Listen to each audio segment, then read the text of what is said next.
अस्सलाम वालेकुम।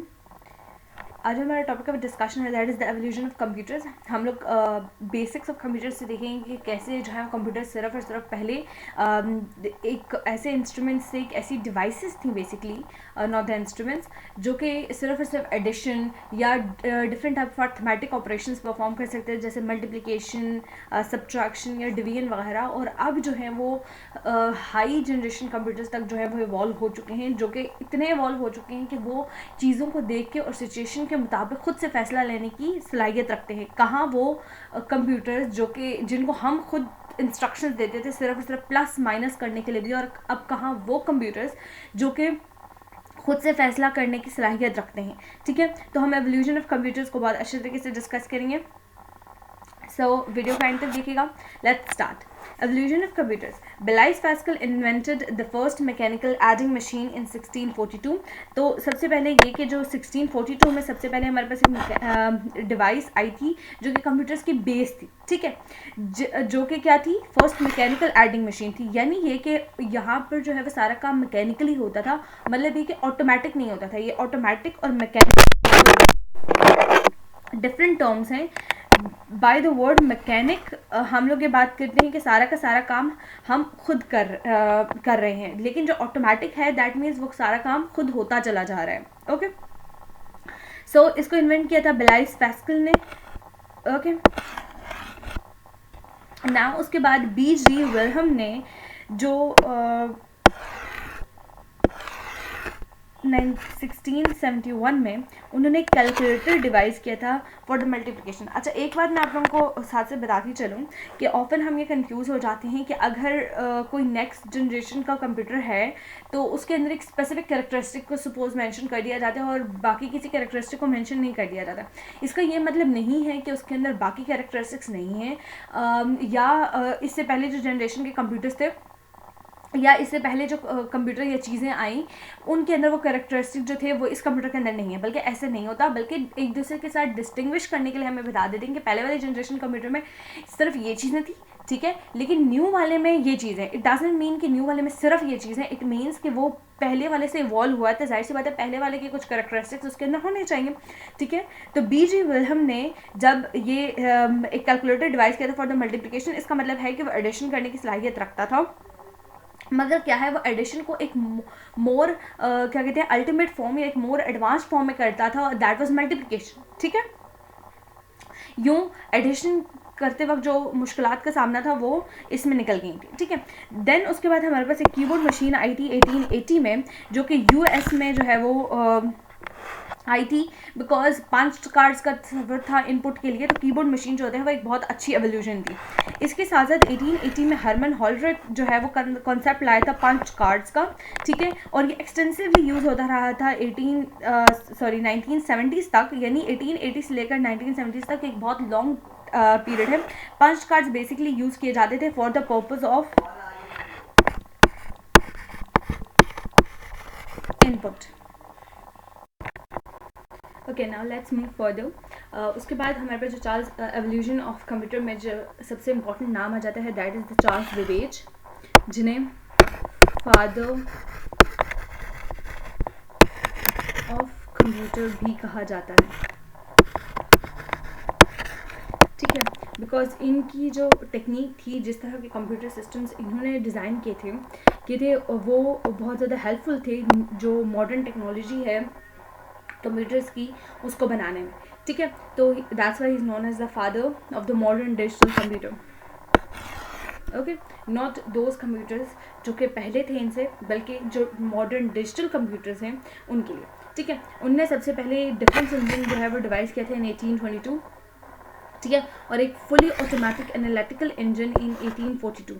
अब देखिए, हमने जो सबसे पहले वहाँ पर एक चीज़ पढ़ी थी वो ये था कि हमने जो फेस्कलाइन मशीन थी वो एक मैकेनिकल मशीन थी, जबकि अब हम यहाँ पे बात कर रहे हैं कि एक फुली ऑटोमेटिक इंजन है। ठीक है, यानी ये कि वो अपने काम खुद ब खुद कर सकता था, उसको सिर्फ एट अ टाइम इनपुट दे देना पड़ता था। ठीक है, हम खुद उसके साथ दूसरे जो इससे पहले जो कंप्यूटर्स थे उनको हम लोग मैकेनिकली हाथ से ऑपरेट करते थे, बल्कि इसको सिर्फ इंस्ट्रक्शंस दे दी जाती थी और ये खुद ब खुद सारे काम परफॉर्म कर दिया करता था। ठीक है, और इसका सबसे इम्पॉर्टेंट कैरेक्टरिस्टिक क्या था? वो ये था कि ये जो है जितने भी अर्थमेटिक फंक्शंस हैं, बेसिक अर्थमेटिक फंक्शंस हैं, जो कि क्या है, प्लस, माइनस, डिवीजन और मल्टीप्लिकेशन, उनको ये बहुत अच्छे तरीके से परफॉर्म कर सकता था। ठीक है, his efforts established a number of principles that are the fundamental to design of any digital computer।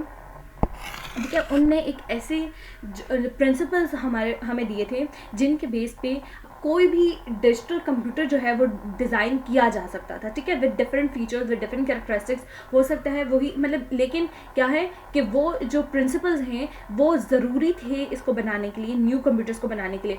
अब फिर आप कोई भी न्यू टेक्नोलॉजी यूज़ करके उनके अंदर कोई ना कोई न्यू फीचर्स इंट्रोड्यूस करवा सकते हैं, लेकिन अगर आपने कोई डिजिटल कंप्यूटर डिज़ाइन करना है तो आप सबसे पहले आपको जो चार्ल्स बेबेज के दिए गए प्रिंसिपल्स हैं उन पर ज़रूर काम करना होगा।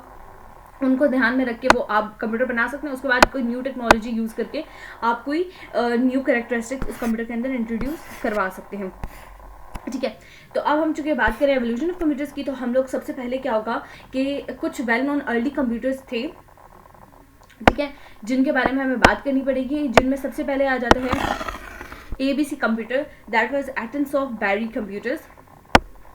तो आपको इनकी कैरेक्टरिस्टिक्स पता होने चाहिए ताकि आपको पता चल सके कि इनकी एवोल्यूशन कैसे इनके अंदर चेंजेस आए। ठीक है, तो सबसे पहले in this computer 45 vacuum tubes जो है वो यूज़ की गई थी, और बोलियन अलजबरा जो है वो यूज़ किया गया था for designing circuits, and the first working model जो है वो कंप्लीट हो गया था इन 1942।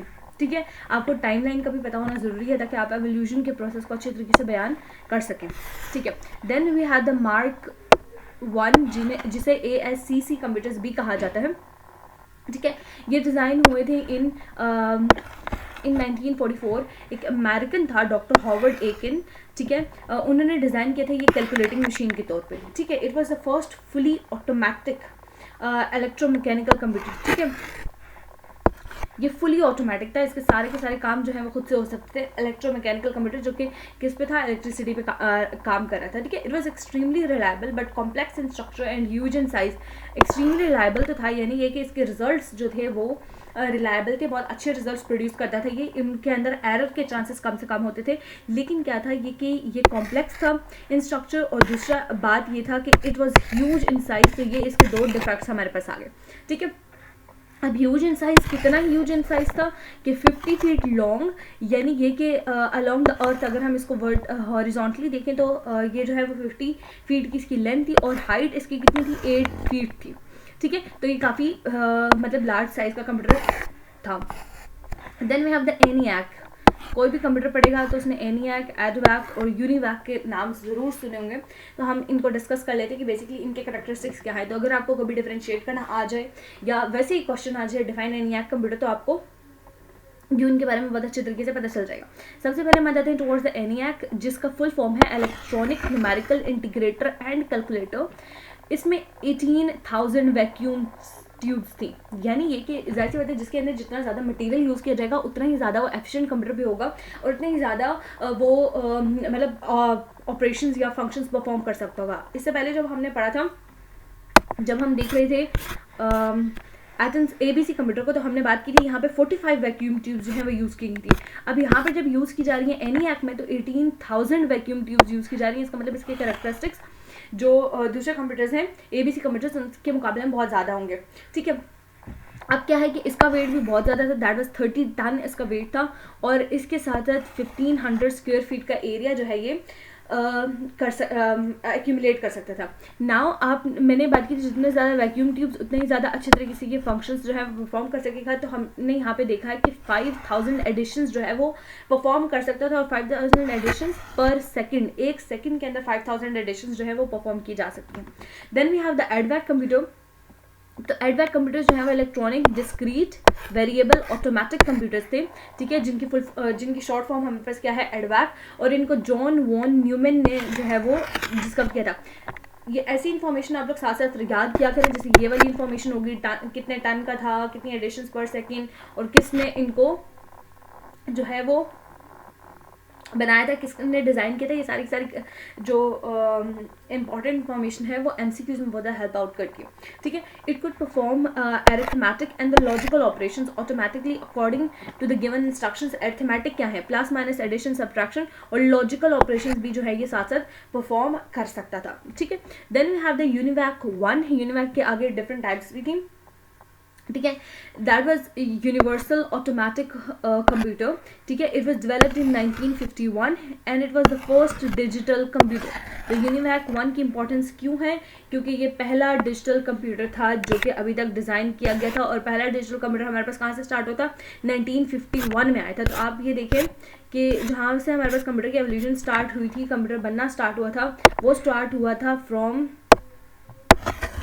1642। लेकिन जो हमारे पास कंप्यूटर आखिरकार जो एक पहला डिजिटल कंप्यूटर बन के आया है वो आया है 1951 के अंदर, जो कि यूनिवैक है। तो पैस्कलाइन मशीन जो है वो पहली मशीन है जो कि मैकेनिकल थी, और यूनिवैक क्या है, एक डिजिटल कंप्यूटर है जो कि फुली ऑटोमेटिक कंप्यूटर हमारे पास आ जाते हैं।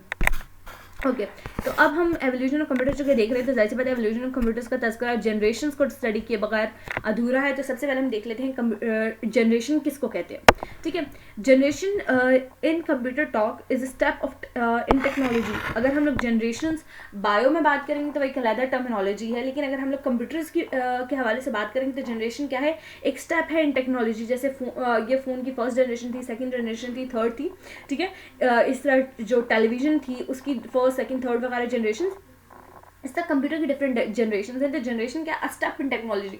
स्टेप डजंट मीन कि एक छोटी सी चेंजिंग्स, जैसे पहले जैसे हमने पैस्कलाइन मशीन में देखा था कि वहाँ पर जो है वो सिर्फ और सिर्फ एडिशन कर सकता था, लेकिन जो उससे नेक्स्ट था वो मल्टीप्लिकेशन के कैलकुलेटर्स थे। तो इट इज़ नॉट कि छोटी छोटी changings doesn't make a generation. Generation mean कि आप एक टेक्नोलॉजी जो पहले यूज़ कर रहे थे उसको छोड़ के एक न्यू टेक्नोलॉजी को शिफ्ट कर दें, और वो टेक्नोलॉजी इतनी एडवांस्ड और इतनी अच्छी हो कि पहली जो टेक्नोलॉजी यूज़ कर रहे थे वो वाले सारे फंक्शंस भी तो परफॉर्म किए जा रहे हो, लेकिन जो न्यू और इवॉल्व फंक्शंस हैं वो नई जनरेशन में या नई टेक्नोलॉजी को यूज़ करके भी परफॉर्म किए जा रहे हों अलॉन्ग विद द पहले वाले जो हमारे पास फंक्शंस थे उनको। तो this means the generation, a step in technology, कि टेक्नोलॉजी में आप एक स्टेप लेते हैं, मतलब एक स्टेप मीन्स कि आप एक छोटे लेवल से एक बड़े लेवल की तरफ चले जाते हैं।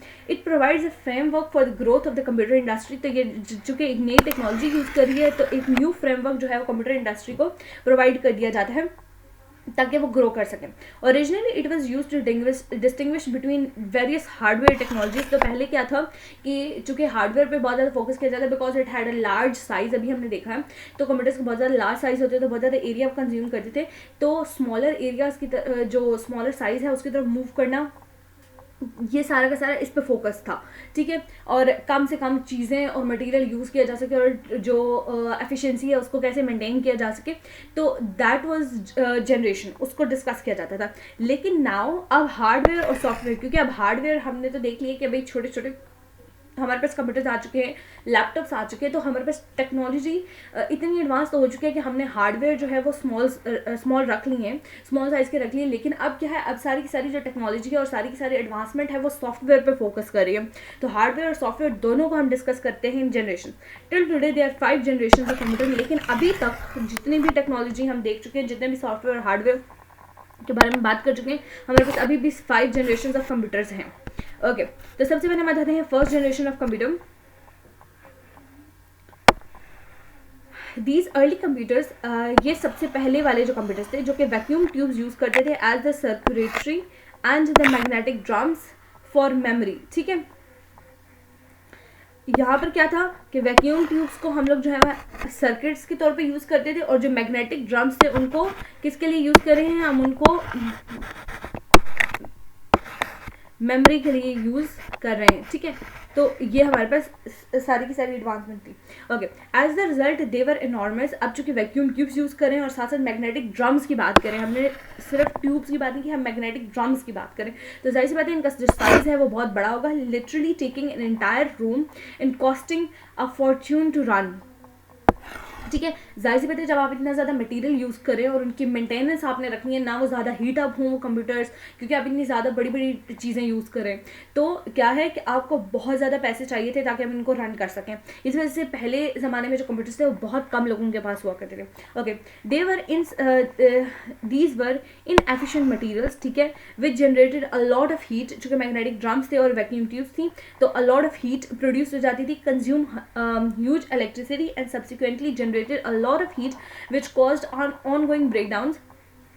चूँकि बहुत ज़्यादा बड़े बड़े ये मटेरियल्स थे, ठीक है, तो इस वजह से अलॉट ऑफ इलेक्ट्रिसिटी कंज्यूम करते हैं। तो इलेक्ट्रिसिटी की जब आप यूज़ करते हैं तो ऑटोमेटिकली वो चीज़ जो होती है वो बहुत ज़्यादा हीट प्रोड्यूस करना शुरू कर देती है। जब हीट प्रोड्यूस करना शुरू कर देती है तो बहुत ज़्यादा ब्रेकडाउन्स जो हैं वो देखने को मिल रहे थे। वो जो कंप्यूटर हार्डवेयर है वो बहुत ज़्यादा डिस्ट्रॉय हो रहा था। इस तरह शॉर्ट सर्किट्स होने के चांसेस बहुत ज़्यादा हो जाते थे, ठीक है।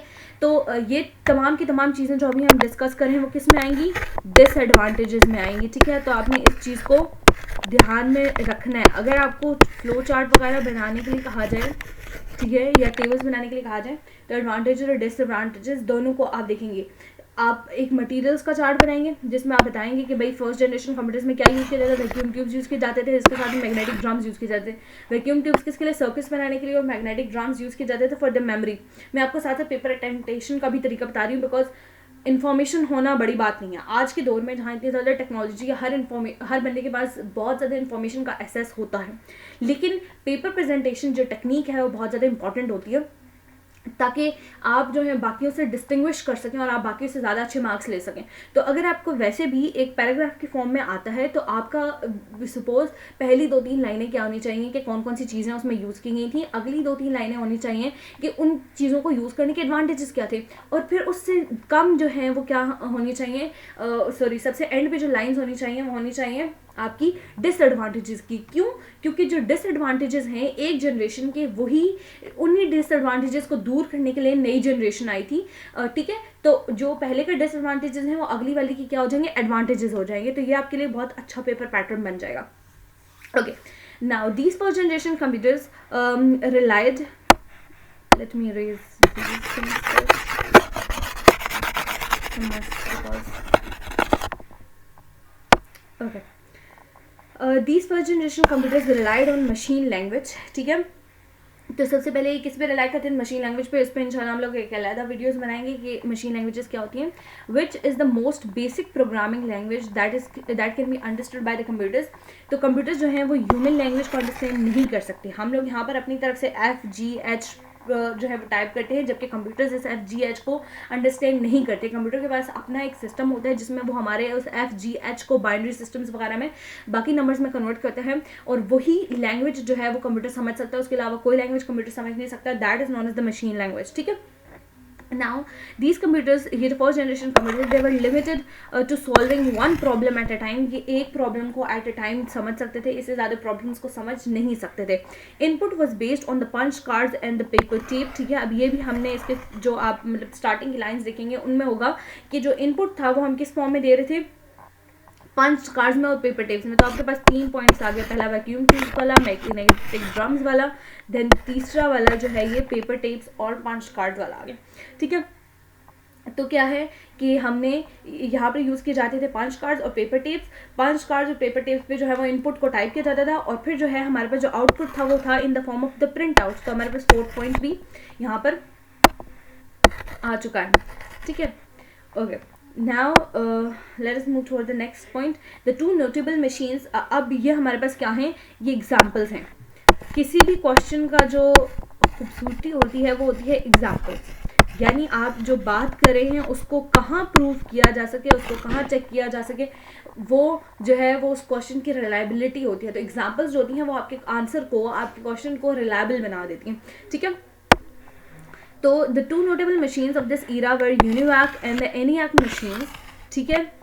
The UNIVAC was the first ever commercial computer which was purchased in 1951 by a business, the US Census Bureau। तो सबसे पहला जो कंप्यूटर यूज़ किया गया था commercially that was the UNIVAC computer, ठीक है। और ये फर्स्ट फुली ऑटोमेटिक कंप्यूटर था, अभी हमने देखा था इसको, और इसको सबसे पहले यूज़ किया था US सेंसस ब्यूरो वालों ने, ठीक है। तो इस वजह से इसकी जो इम्पोर्टेंस है वो और ज़्यादा बढ़ जाती है। ओके, अब हम आ जाते हैं towards the second generation computer. तो सेकंड जनरेशन कंप्यूटर में हमने पहले वाले जाहिर सी बातें हमने बात की थी उनमें कि हम वैक्यूम ट्यूब्स यूज़ करें। तो यहाँ पर जो है वो मैंने कहा था, आप लोगों को बताया था कि जो पहली जनरेशन के जो कंप्यूटर्स थे उसके अंदर जो खामियाँ थी हम वो निकाल के नई जनरेशन कंप्यूटर्स की बनाएंगे। तो हमने यहाँ पर निकाल दिया वैक्यूम ट्यूब्स को और हम उनकी जगह ले आए ट्रांजिस्टर्स को, ठीक है। तो इस वजह से हमारे पास एक सेकंड जनरेशन कंप्यूटर्स आ गए, बिकॉज हमने टेक्नोलॉजी जो है वो उसको चेंज कर दिया था कम्प्लीटली। हम लोग पहले सिर्फ से वैक्यूम ट्यूब्स यूज़ करते थे, अब हम लोग शिफ्ट हो गए थे टुवर्ड्स द ट्रांजिस्टर। अब हमारे पास जो है कुछ इन्फॉर्मेशन है अबाउट द ट्रांजिस्टर्स, कि ट्रांजिस्टर जो है वो सबसे पहले, ये आपको एमसीक्यूज में हेल्प आउट करेगा, ठीक है, कि ट्रांजिस्टर जो है वो सबसे पहले डिवाइस हुए थे, इनको बनाया गया था इन 1947। लेकिन ट्रांजिस्टर जो है वो इनको सिग्निफिकेंटली यूज़ नहीं किया गया था, बिकॉज कोई भी नई टेक्नोलॉजी आती है तो उसके ऊपर ट्रस्ट जो है वो लोगों का बहुत कम होता है, कोई भी रिस्क लेना नहीं चाहता, अपने पैसे ज़ाया नहीं करना चाहता था। तो 1947 से लेकर 1950s तक इसको किसी ने यूज़ नहीं किया था, लेकिन 1950s के बाद इसको एक्सटेंसिवली यूज़ किया जाने लगा था। तो अगर आप सेकंड जनरेशन कंप्यूटर को लिखते हैं तो आप ब्रैकेट में इनको लिख दीजिएगा, या फिर आप इसको स्किप कर दीजिएगा totally, it is up to you. Okay, ये जो ट्रांजिस्टर्स थे इनका हमें सबसे बड़ा जो फ़ायदा हुआ था वो ये था कि जो कंप्यूटर्स थे उनका जो साइज़ है वो स्मॉलर हो गया था, ठीक है, वो फास्टर हो गए थे, बहुत ज़्यादा तेज़ से काम करना शुरू हो गए थे, चीपर हो गए थे, वो सस्ते हो गए थे, एंड इसके साथ साथ जो उनका इलेक्ट्रिसिटी का यूज़ था वो बहुत कम हो गया था, ठीक है। लेकिन क्या है कि अभी भी यहाँ पर damaging levels of heat produce किए जा सकते हैं। तो आप जो डिसएडवांटेजेस में लिखेंगे वो अगेन यही लिखेंगे कि शॉर्ट सर्किट होने के चांसेस बहुत ज़्यादा थे, जो डैमेज था उस कंप्यूटर का वो उसके चांसेस बहुत ज़्यादा थे। तो ये इसके सेटबैक्स या ड्रॉबैक्स थे, ठीक है। They still relied on punch cards for the inputs and the print outs, ठीक है, मतलब ये कि जो पंच कार्ड्स थे वो इनपुट के तौर पे यूज़ किए जा रहे थे और प्रिंट आउट्स जो हैं वो आउटपुट के तौर पे यूज़ किए जा रहे थे, ठीक है। Transistor driven machines were the first computers to store instructions into their memories. अब इसका एक और एडवांटेज हमारे पास क्या था कि ये अपनी मेमोरी में इंस्ट्रक्शंस को स्टोर करके रख सकती होती थी, जबकि जो इससे पहले थे उनके अंदर हमेशा जो है फर्स्ट जनरेशन के जो कंप्यूटर्स थे उनके अंदर हमेशा न्यू सेट ऑफ इंस्ट्रक्शंस दोबारा देने पड़ते थे बिफोर द प्रोसेस, ताकि वो कंप्यूटर जो है वो उन इंस्ट्रक्शंस की बेस पे जो है वो फंक्शंस परफॉर्म कर सके। ओके, उसके बाद यहाँ पर उससे पहले हमने बात की थी कि जो है वो कंप्यूटर जो है वो एक स्पेसिफिक लैंग्वेज को यूज़ करता था, जबकि यहाँ पर जो लैंग्वेज थी वो हमारे पास क्रिप्टिक बाइनरी लैंग्वेज और सिंबॉलिक लैंग्वेज जो है वो यूज़ की जाती थी। बेसिकली सिंबॉलिक लैंग्वेज यानी असेंबली लैंग्वेज की तरफ जो कंप्यूटर शिफ्ट हो गया था। इससे पहले हम लोग कौन सी यूज़ करते थे, क्रिप्टिक बाइनरी लैंग्वेज यूज़ करते थे, लेकिन अब हम उससे पहले उसमें सेकेंड जनरेशन कंप्यूटर में शिफ्ट हो गए हैं टू द सिंबॉलिक लैंग्वेज या फिर असेंबली लैंग्वेज। ओके, अब हम लोग थर्ड जनरेशन ऑफ कंप्यूटर्स की तरफ मूव करते हैं। तो by the space transistors were now being miniaturised and put on the silicon chips. तो अब जो है वो ट्रांजिस्टर्स जो हैं वो पहले वो बड़े बड़े थे, जिनकी वजह से हमने देखा था पिछले जनरेशन में कि बहुत ज़्यादा उनकी वजह से हीट प्रोड्यूस हो रही थी। लेकिन अब क्या किया गया था, उनके साइज़ को डिक्रीज़ कर दिया गया था, लेकिन उनकी एफिशिएंसी जो है वो बरकरार रहने दी गई थी।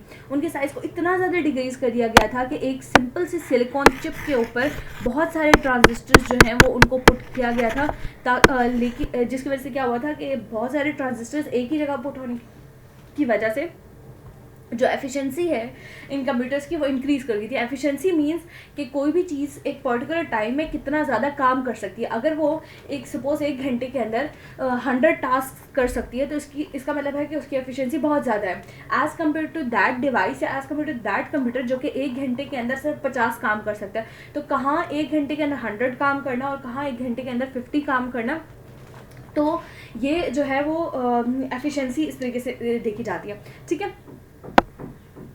तो हमारे पास नई डिवाइसेस आ गई थी जिनको अब हम क्या कहेंगे, सेमीकंडक्टर्स कहेंगे। तो सबसे पहले हमारे पास क्या थी, वैक्यूम ट्यूब्स थे, उसके बाद हमारे पास ट्रांजिस्टर्स आ गए और अब ट्रांजिस्टर्स भी जो है वो कन्वर्ट हो गए इनटू द सेमीकंडक्टर्स। सो ये थर्ड जनरेशन का कैरेक्टरिस्टिक्स है। तो अगर आपको कहीं डिफरेंशिएशन का टेबल आए तो आप ये बताएंगे कि फर्स्ट जनरेशन में वैक्यूम ट्यूब्स यूज़ किए गए थे, सेकेंड जनरेशन में transistors and third generation with semiconductors. Now, this led to the massive increase in speed and efficiency of these machines. Speed भी increase कर गई थी और efficiency भी increase कर गई थी. These were the first computers. अब इनके specific characteristics क्या हैं? That where users interacted using keyboards. अब क्या है, keyboards और monitors जो हैं वो इस जनरेशन ऑफ कंप्यूटर में एक्सटेंसिवली यूज़ किए जाने लगे थे, ठीक है, which interfaced with an operating system. और अब यहाँ पर क्या है कि पहले जो था वो एक मैनुअल ऑपरेशंस जो है वो मैनुअली ऑपरेशंस परफॉर्म किए जाते थे, लेकिन अब क्या है डिजिटल सिस्टम आ गया और जिसे OS भी कहा जाता है, operating system. Okay, a significant improvement from the punch cards and the print outs. तो अब क्या है कि पंच कार्ड्स और प्रिंट आउट्स की जगह क्या हो गए थे, इनपुट के लिए यूज़ किए जाने लगे थे कीबोर्ड एंड आउटपुट्स के लिए यूज़ किए जाने लगे थे मॉनिटर्स। ठीक है, this enabled these machines to run several applications. Second generation of computers का क्या था इंपॉर्टेंट फीचर कि वो मेमोरी को स्टोर कर सकते थे, लेकिन थर्ड जनरेशन ऑफ कंप्यूटर्स का जो इंपॉर्टेंट फीचर है वो क्या है कि बहुत सारे ऑपरेशंस जो हैं वो सेम टाइम पे कंडक्ट किए जा सकते हैं। Okay, now let us move towards the fourth generation of computers. With the development of IC technology, IC means integrated circuits. ठीक है,